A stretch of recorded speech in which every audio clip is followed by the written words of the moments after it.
What if a country could do more than just survive a crisis? What if it could actually use that shock to build a better, stronger future? Well, that's the core idea we're digging into today, using Turkey's pretty ambitious national strategy as our guide. You know that feeling, right? It seems like we're constantly lurching from one global shock to the next. A pandemic, economic instability, crazy weather events. It can feel like we're always on our back foot, just reacting to whatever comes our way. But what if there's a smarter way to handle it all? And this, right here, is the fundamental shift in thinking. The old idea of resilience was just about getting back to normal after a disaster. But today, the conversation has changed. True resilience isn't about getting back to the way things were. It's about learning from what happened, adapting, and transforming into something stronger. It's about bouncing forward.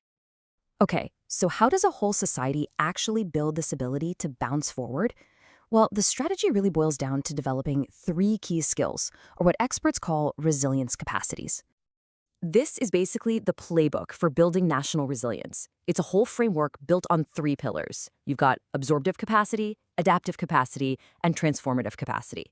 Let's just quickly break down what each of those actually means. First up is absorptive capacity. The easiest way to think about this is a society's ability to take a direct hit without totally collapsing. It's about having strong emergency services, financial reserves, solid infrastructure.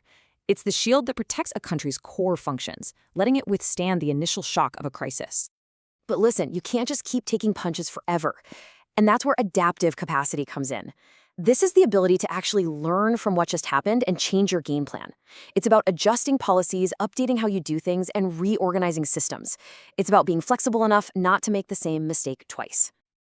And that brings us to the final and honestly the most powerful level, transformative capacity. This isn't just about playing the game better. This is about changing the rules of the game itself. We're talking deep, fundamental changes to fix the root causes of problems, creating a whole new, much better system for the long haul. So how does this framework actually apply in the real world?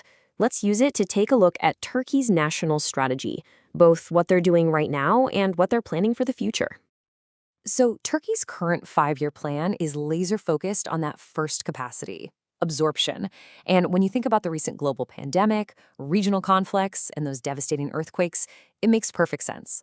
The number one priority is stabilizing the economy and managing immediate risks. Right now, it's all about building the shield. And this quote from the researchers who wrote the source material for this explainer just nails the strategy. They describe the current plan not as the final destination, but as a bridge.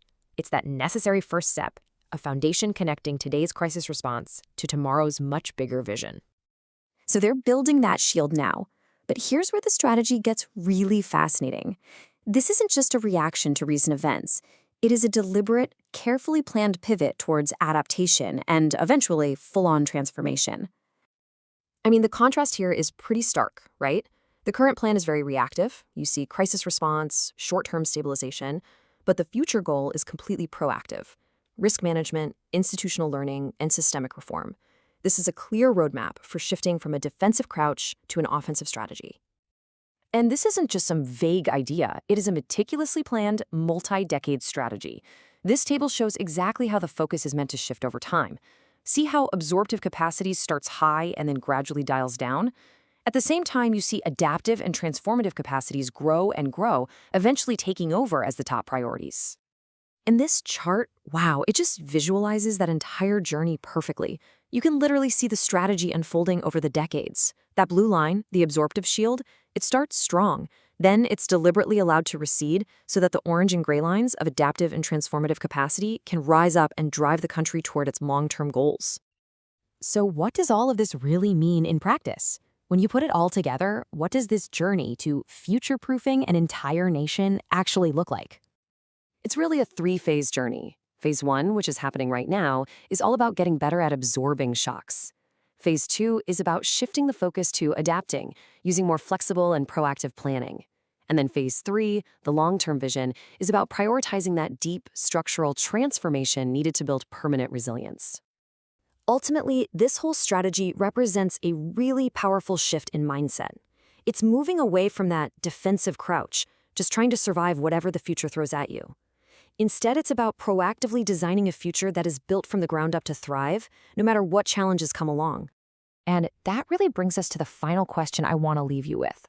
This framework of absorbing, adapting, and transforming, it isn't just for nations. Think about your own city, your workplace, or your local community.